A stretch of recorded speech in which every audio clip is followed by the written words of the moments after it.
Damn it, যাদের মারার জন্য এত কিছু, সেই সিনথিয়া বেগম আর আলিশা বেঁচে গেল কি করে? উফ, এত বড় একটা মিস্টেক কি করে করলাম? আজ আমার ভুলে আমার ভাইকেও আমি খুন করলাম। শিট।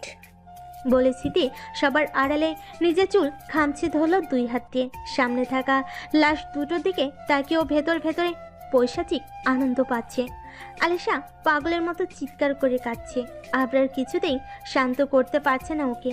পুলিশ ডিএনএ টেস্ট করে নুহা আর নিহানের লাশ দুটো শনাক্ত করে দিয়ে গেছে। বিকেলের মন মাতোয়ারা পরিবেশটা আজ থমথমে। চারিদিকের পরিবেশ নিস্তব্ধ।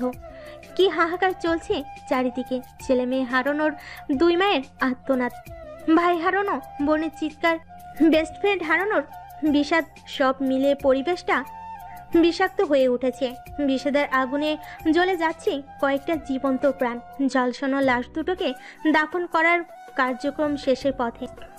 সিনথিয়া বেগম কান্না করতে করতে অস্থির হয়ে আছে। আজ যে তার বুকটা বড্ড ফাঁকা ফাঁকা লাগছে। নুহার মা বারবার জ্ঞান হারাচ্ছে বলে তাকে হসপিটালে নিয়ে যাওয়া হয়েছে। সিনথিয়া বেগমের গলা বসে গেছে। হঠাৎ করেই পাগলের চিৎকার করে উঠতে আলিশা ওর মাকে জাপটে ধরতেই সিনথিয়া বেগম আলিশাকে বুকে চেপে বলতে লাগলো, আমি কি অন্যায় করেছিলাম? যার জন্য এত বড় শাস্তি পেতে হলো আমাকে? আমার বুকের ভিতরটা যে সব ফাঁকা ফাঁকা লাগছে, আমার বেঁচে থাকার আলো নিভে গেছে।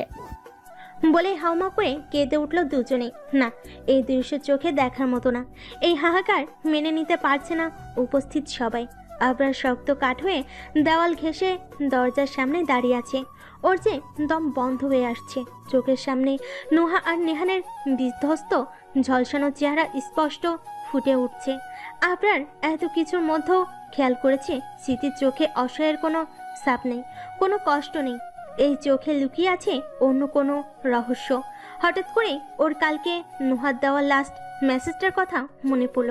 কাল নুহার দেওয়া লাস্ট মেসেজটা ছিল, বেঁচে থাকার রাস্তা খোলা নেই আমাদের কাছে। শেষ রহস্য উদ্ধার করতে পারলাম না আমরা। অসম্পূর্ণ রহস্য খুঁজে বের করার দায়িত্ব তোর উপর দিয়ে গেলাম। স্মৃতির পাতা মরণ ফাঁদে এমনভাবে আটকে গেছি, আর উঠে আসার রাস্তা নেই। হঠাৎ করে লাইনগুলো মনে উঠতেই আবরার বাড়ির বাইরে এলো। লাইনগুলো বারবার নিজে নিজেই আওড়াতে আওড়াতে বারবার হঠাৎ থেমে গেল। স্মৃতির ফাঁদে আটকে গিয়েছিল, উঠে আসার রাস্তা নেই। স্মৃতির নাম কেন বললো আর কিসের ফাঁদ? সবটা কেমন এলোমেলো হয়ে যাচ্ছে। কি বোঝাতে চাচ্ছে নোহা? না, আমাকে ভেঙে পড়লে চলবে না। সব রহস্য উদ্ঘাটন করতেই হবে, যে করেই হোক। আগুন লাগাটা যদি অ্যাক্সিডেন্ট হয় ওকে ফাইন, কিন্তু এটা যদি কোনো কোনো পরিকল্পিত ঘটনা হয় তাহলে যে করেছে তাকে আমি কিছুতেই ছাড়বো না। আবরারের মাথা কাজ করছে না। হঠাৎ করে সবটা এলোমেলো হয়ে গেল। যে যাওয়ার সে যায়, আর যে থেকে যায় সব স্মৃতি। নুহান আর নুহা চলে গেছে আজ 1 সপ্তাহ হলো। পরিবেশটা এখনো গমগমে। সিনথিয়া বেগম আর আলিশা দুজনেই মানসিকভাবে ভেঙে পড়েছে। আবরার দিনরাত রহস্য উদ্ঘাটন করাই ব্যস্ত। ইদানিং স্মৃতির ব্যবহার ঠিক লাগছে না আবরারের। সিনথিয়া বেগমের জমানো কিছু টাকা দিয়ে থাকার মতো একটা ফ্ল্যাট কিনেছে, সেখানে উঠেছে সবাই। আবরারের গাড়ি আইসক্রিমের কারখানার সামনে এসে থামতেই আবরার মুখে মাস্ক পরে নিল। ইমন গাড়ি থেকে বেরিয়ে এসে আবরারের পাশে দাঁড়িয়ে বলল, তুই শিওর থাক, এখানে আব্দুলকে পেয়ে যাবি। আবরার একটু কেসে ফিসফিসিয়ে বলে উঠল, হ্যাঁ, আমি খোঁজ না নিয়ে এখানে আসিনি। আমি খোঁজ নিয়েছি। ছেলেটার নাম রাহাত, আর এই আইসক্রিমের ফ্যাক্টরিটা ওর। আর এই সময় ও হিসাব নিকাশ নিতে এখানে উপস্থিত থাকে। ইমন মাথা নাড়াতেই ওরা দুজনেই ভেতরে ঢুকলো। দুজন অপরিচিত লোককে ভিতরে ঢুকতে দেখে রাহাত এগিয়ে এসে কড়া কণ্ঠে জিজ্ঞেস করলো, আপনারা কি এখানে কি চান? রাহাতের প্রশ্ন শুনে ইমন কিছু বলতে যাবে তখনই আবরার বলে উঠল, আপনার সাথে একটু জরুরি কথা ছিল, একটু বাইরে আসবেন প্লিজ। রাহাত ভুরু কুচকে জিজ্ঞেস করলো, আপনার সাথে আমার কি কথা? আপনি কে বলুন তো মশাই? কিসের মতলবে এখানে ঢুকেছেন? ইমন একটু জোরেই বলল। বাইরে আসুন, সবটা বলছি। রাহাত বাধ্য ছেলের মতো ওদের সাথে বাইরে আসতেই ইমন লোকচক্ষুর আড়ালে রাহাতের পিঠে বন্দুকের নল ঠেকাতে রাহাত ভয়ে আটকে উঠে কিছু বলতে যাবে তখনই আবরার বলে উঠল, একদম কথা নয়। যা যা প্রশ্ন করব সব প্রশ্নের সোজা উত্তর দেবে, নয়তো গাড়িতে উঠে বস। রাহাত ভয় পেয়ে বাধ্য ছেলের মতো গাড়িতে উঠে বসতে আবরার ওর দিকে প্রশ্ন ছুড়ে মারল। খান বাড়িতে কার কথায় আগুন লাগিয়েছিল? আবরারের প্রশ্ন শুনে রাহাত আমতা আমতা করতে লাগলো। ইমন জোরে ধমক দিতে রাহাত গড়গড় করে বলা শুরু করলো। আমাকে মারবেন না দয়া করি, আমি স্মৃতি ম্যাডামের কথা হিসেব করেছি। ম্যাডাম আমাকে ওই বাড়িতে আগুন লাগাতে বলছিল। আমার কোনো দোষ নেই, আমি শুধু তাকে সাহায্য করেছি, আগুন আমি দেইনি। ওই বাড়িতে স্মৃতি ম্যাডাম নিজের হাতে আগুন দিয়েছে। রাহাতের কথা শুনে আবরার আর ইমনের মাথায় বাজ পড়ল। ওদের চোখ দুটো কোটর ছেড়ে বেরিয়ে আসার উপক্রম। ইমন যেন নিজের কানকেই বিশ্বাস করতে পারছে না। আবরার আগে থেকে যেহেতু ব্যাপারটা বুঝতে পেরেছিল, তাই শখটাও কমই লেগেছে ওর। ইমন রাগী স্বরে বলে উঠল। কেন তুই মিথ্যা বলছিস? স্মৃতি নিহানের বোন, ও কেন নিজের বাইকে মারতে যাবে? সত্যি কথা বল, নয়তো এক্ষুনি জেলে ভরে দিব। রাত আবারও কঠিন স্বরে বলে উঠল। মিথ্যা বলে আমার কি লাভ বলুন? আমি সত্যিই বলছি, বিশ্বাস করুন। আবরারকে শান্ত দেখে ইমন ওর দিকে তাকাতেই আবরার একটু মলিন হেসে বলল। আমি আগেই জানতাম, নোহা আমাকে ইঙ্গিত দিয়ে গিয়েছিল। আফসোস হচ্ছে, জানিস, অনেক আফসোস। কেন আগে জানলাম না? তাহলে হয়তো নোহা আর নিহানকে এভাবে মরতে হতো না। আবরারের চোখে পানি জমে আছে, যে কোনো মুহূর্তেই গড়িয়ে পড়বে। নিজের ভাই আর ভাইয়ের বউকে হত্যা করলে তুই? একবারও বুক কাঁপলো না তোর? ভৌমরি তো তোকে নিজের বোনের চেয়েও বেশি ভালোবাসে, তাকেই তুই এই বিভৎস মৃত্যু দিলি। কেন এমন করলি তুই? আলিশার আগে চিৎকার করে কথাগুলো বলে কান্না করে উঠল।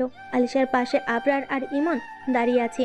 স্মৃতি আলিশার সামনে মুখে হাত গুজে দায়সারাভাবে দাঁড়িয়ে আছে। ওর চোখ মুখ দেখে মনে হচ্ছে না ওর মধ্যে কোনো অনুতাপ হচ্ছে। আলিশার কথা শুনে স্মৃতি ডোন্ট কেয়ার ভাবে জবাব দিল। হ্যাঁ, নিহার আমার ভাই ছিল। ওকে আর নোহাকে মারা আমার উদ্দেশ্য ছিল না। উদ্দেশ্য ছিল তোর মা আর তোকে মারার। কিন্তু নোহা বড্ড চালাক হওয়ায় ওর জীবন দিতে হলো। কিন্তু কি আর করার, যে মরে গেছে সে তো আর ফিরে আসবে না। আর আমার ভাইয়ের মৃত্যু হয়তো এমন করেই লিখেছিল। স্মৃতির কথা বলে থামতে দেরি, কিন্তু ওর গালে সজোরে থাপ্পড় পড়তে দেরি হলো না। আবরার স্মৃতির গালে সজোরে একটা থাপ্পড় মেরে বলে উঠল। নিজের ভাইকে নির্মম ভাবে খুন করে বড় মুখে স্বীকার করছ? তোমার লজ্জা হচ্ছে না একটু? আবার বলছো আলিশা আর ওর মাকেও মারার উদ্দেশ্য ছিল? ঠিক এতটা জঘন্য তুমি নিজের মা আর বোনকে খুন করতে চেয়েছিলে? আবরারের কথা শুনে স্মৃতি আবরারের দিকে অগ্নি দৃষ্টি নিক্ষেপ করে চেঁচিয়ে বলে উঠল। মা বোন মাই ফুট! কে মা কে বোন? আমি ওই বাজে মহিলার মেয়ে না। শুনতে পেরেছো তোমরা? আলিশা আমার বোন না। সিনথিয়া বেগমের মতো বাজে মহিলা আমার মা না। ওই মহিলাকে মা বলতেও আমার ঘৃণা লাগে। ছি! আমার বাবার হত্যাকারীকে আমি নিজের হাতে খুন করতে চাইছিলাম, কিন্তু আমার ছোট্ট ভুলের জন্য একটা খুনি আজ বেঁচে গেল। স্মৃতির আগে দাঁত কর্মর করতে করতে কথাগুলো বলে উঠল। উপস্থিত সবাই যেন বিস্ময়ের চরম পর্যায়ে। আলিশার আগে চিৎকার করে বলে উঠল। কি বলছিস কি তুই? তোর মাথা খারাপ হয়ে গেছে? আর একবার মায়ের নামে একটা বাজে কথা বলে দেখ, আমার থেকে খারাপ কেউ হবে না। উনি তোর মা হন, আর তুই কিনা তার নামে। ছি, লজ্জা করছে না তোর? আলিশার কথা শুনে স্মৃতির শব্দ করে হেসে উঠে বলে উঠল। মা! শব্দটার মতো পবিত্র শব্দ ওই মহিলার সাথে মানায় না। স্মৃতির এহেতুক কথা শুনে আলিশার সমস্ত শক্তি দিয়ে স্মৃতির গালে পরপর দুইটা থাপ্পড় মেরে তৃতীয় থাপ্পড় দেওয়ার আগে হাত উঠাতেই স্মৃতি আলিশার হাতটা মুচড়ে ধরে রাগে স্বরে চিৎকার করে বলল। আমি তোর বড়, আমার গায়ে হাত উঠানোর সাহস তোর কি করে হয়? আবরার আলিশাকে স্মৃতি থেকে ছাড়িয়ে নিয়ে শান্ত কণ্ঠে স্মৃতির দিকে প্রশ্ন ছুড়ে দিল। কেন এমন করেছো তুমি? ওরা তো তোমার নিজের মানুষ, তাহলে কেন এমন করেছে? কি কারণে? কিসের রাগ তোমার? কেন এত নিচে নামেছ? আবরারের কথা শুনে স্মৃতি আচমকা কেঁদে উঠল। সামনের চেয়ারে ধপ করে বসে পড়ল। স্মৃতিকে দেখতে এই মুহূর্তে অসহায় মনে হচ্ছে। উপস্থিত মানুষগুলো ওর দিকে আগ্রহ নিয়ে তাকিয়ে আছে। কিছুক্ষণের নীরবতা কাটিয়ে স্মৃতি বলতে শুরু করলো। আলিশা আমার নিজের বোন না, আর সিনথিয়া খানও আমার নিজের মা না। আমার নিজের মা তো ভাইকে জন্ম দেওয়ার সময় পৃথিবীর মায়া ত্যাগ করেছে। আমি তখন সবেমাত্র 4 বছরের একটা কন্যা। ভাইকে সামলানো, অফিসের কাজে সব মিলিয়ে বাবা হিমশিম খাচ্ছিল। সব দিক ঠিক রাখতে পারছিল না কিছুতেই। তাই দ্বিতীয় বিয়ে করে সিনথিয়া খানকে এ বাড়িতে নিয়ে এলো। সিনথিয়া খান এসে পাকা হাতে আমাদের সংসারের হাল ধরলো। আমাকে নিজের মায়ের মতোই ভালোবাসতো। 1 বছরের মাথায় কোল আলো করে আলিশা এলো। সত্যি একটা বোন পেয়ে আমি খুশিতে আত্মহারা হয়ে গিয়েছিলাম। সবার কাছে শুনছিলাম সৎ মা নাকি আপন মা হতে পারে না, কিন্তু আমার কাছে মনে হয়েছিল সিনথিয়া খান আমার নিজের মা, কখনো মায়ের অভাব বুঝতে দেয়নি। এভাবেই হাসি আড্ডা খুশিতে আমাদের জীবন চলছিল।